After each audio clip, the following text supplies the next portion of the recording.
Avec nous par visioconférence sécurisée, les autres dirigeants européens, mais aussi du monde entier, les 35 contributeurs de cette coalition des volontaires.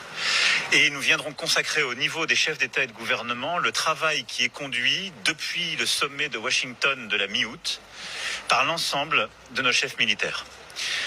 Travail qui me permet de vous dire aujourd'hui que nous sommes prêts, nous, Européens, à apporter les garanties de sécurité à l'Ukraine et aux Ukrainiens. Washington, les contributions qui ont été préparées, documentées. Mesdames et messieurs, aujourd'hui nous suivons une annonce urgente qui secoue la scène internationale.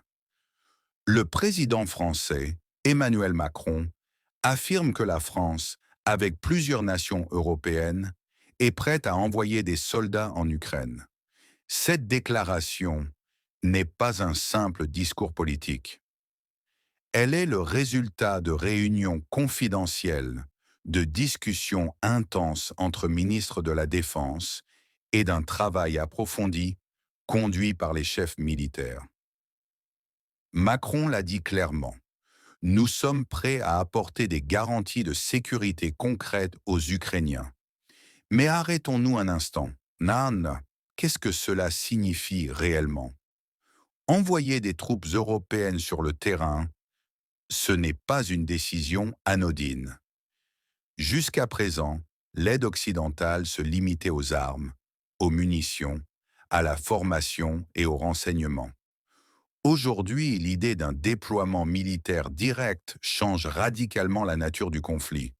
Le président français a expliqué que cette décision n'est pas née du jour au lendemain. Elle s'inscrit dans un processus entamé depuis le sommet de Washington à la mi-année. Là, les responsables militaires européens ont travaillé sur un plan détaillé. Et désormais, selon Macron, ce travail est achevé et prêt à être validé politiquement. Demain, une réunion de coalition doit se tenir. Elle rassemblera des dirigeants européens physiquement présents et d'autres par visioconférence sécurisée. L'objectif est clair, consacrer politiquement ce qui a été préparé militairement. Mais cette évolution soulève de nombreuses questions. Sommes-nous à l'aube d'une implication militaire directe de l'Europe dans la guerre en Ukraine? Et cette démarche pourrait-elle conduire à une confrontation ouverte avec la Russie? Du côté de Macron, le message est que cette initiative vise uniquement à renforcer la sécurité de l'Ukraine.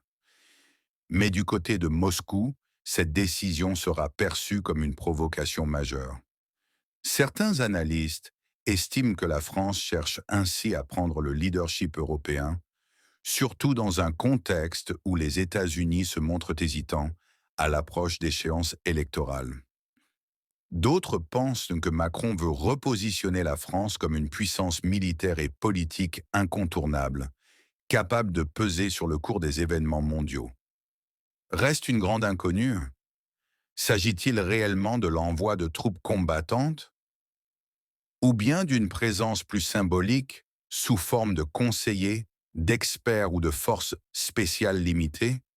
Ce qui est certain, c'est que cette annonce marque un tournant. L'Europe ne se contente plus de discours et d'aide logistique.